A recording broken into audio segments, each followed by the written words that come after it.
অনেকদিন থেকে আমার একটা পাহাড় কেনার শখ, কিন্তু পাহাড় কে বিক্রি করে তা জানি না। যদি তার দেখা পেতাম, দামের জন্য আটকাতো না। আমার নিজস্ব একটা নদী আছে, সেটা দিয়ে দিতাম পাহাড়টার বদলে। খেয়ে না জানে পাহাড়ের চেয়ে নদীর দামই বেশি।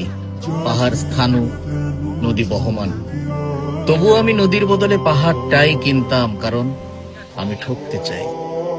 নদীটাও অবশ্য কিনেছিলাম একটা দ্বীপের বদলে। ছেলেবেলায় আমার বেশ ছোট্টখাট্ট ছিমছাম একটা দ্বীপ ছিল, সেখানে অসংখ্য প্রজাপতি।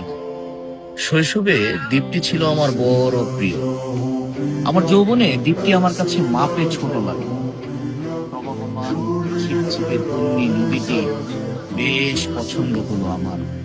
বন্ধুরা বলল, ওইটুকু একটা দ্বীপের বিনিময়ে এত বড় একটা নদী পেয়েছিস, খুব জিতেছিস তো মাইরি। তখন জয়ের আনন্দে আমি বিহ্বল হতাম। তখন সত্যি আমি ভালোবাসতাম নদীটিকে। নদী আমার অনেক প্রশ্নের উত্তর দিত, যেমন, বলতো আজ সন্ধেবেলা বৃষ্টি হবে কিনা। সে বলতো, আজ এখানে দক্ষিণ গরম হাওয়া, শুধু একটি ছোট্ট দ্বীপে বৃষ্টি। সে কি প্রবল বৃষ্টি, যেন একটা উৎসব।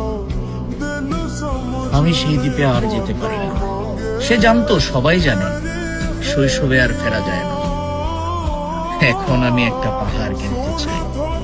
সেই পাহাড়ের পায়ের কাছে থাকবে গহন অরণ্য। আমি সেই অরণ্য পার হয়ে যাব।